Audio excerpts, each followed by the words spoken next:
Part 1. The House That Wasn't There. Elliot Turner had always been fascinated by the strange and unexplained. As an urban explorer, he made it his mission to document abandoned buildings, forgotten places, and eerie locations whispered about in hushed tones. But nothing he had encountered before prepared him for Ashford House. The house wasn't supposed to exist. Elliot first heard about it in an old online forum dedicated to urban legends. The thread was called The House That Wasn't There. People claimed it sometimes appeared at the end of Blackwood Lane, nestled between the trees, but only on foggy nights. They said it disappeared in the daylight, vanishing like a mirage. Most people dismissed it as a hoax, but one user had posted a grainy black and white photograph from the 1950s showing a massive Victorian mansion standing alone in the woods. The caption simply read, "They told me it was never built. They were wrong." That was enough to pique Elliot's curiosity. He had explored countless supposedly haunted places, and none had ever truly frightened him. This would be just another notch on his belt. So, on the coldest night of October, when the fog was thick enough to swallow the streetlights, Elliot grabbed his camera and drove to Blackwood Lane. He expected to find nothing. Instead, he found the house. It stood at the end of the road, massive and decayed, its wooden frame blackened with age.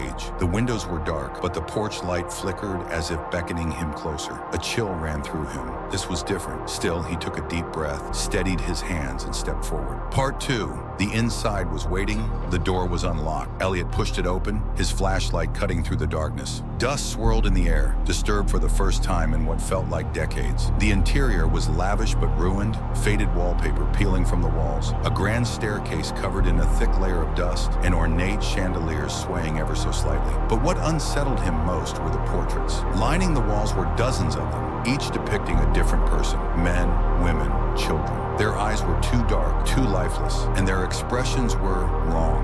Some were mid-scream, others looked as if they were crying, and some were simply staring straight ahead, mouths slightly open. He turned away, shuddering, and moved deeper inside. The silence was overwhelming. Not even the sound of his own footsteps seemed loud enough. As he explored, he took photos of the grand parlor, the long, empty hallways, the decayed furniture. Everything was covered in dust. Everything was untouched, and yet something felt aware. Then, in the middle of a long hallway, he heard it, a whisper, not from a room, not from another floor, from right behind him. Elliot spun around, heart pounding, his flashlight sweeping the hallway. Empty, but the portraits had changed. The people in the frames were no longer screaming. Now they were smiling. Part 3. The shadows that moved. Elliot swallowed hard and forced himself to continue. Maybe the dust was playing tricks on him. Maybe his mind was filling in the blanks. But as he reached the second floor, he noticed something. The dust on the floor, which had been undisturbed throughout the house, had footprints leading down the hallway. Bare footprints, small ones, like those of a child. Elliot followed them. The air grew colder with each step, and the light from his flashlight flickered. The footprints led to a door at the end of the hall. It was slightly open, revealing darkness beyond. A soft creaking sound came from inside.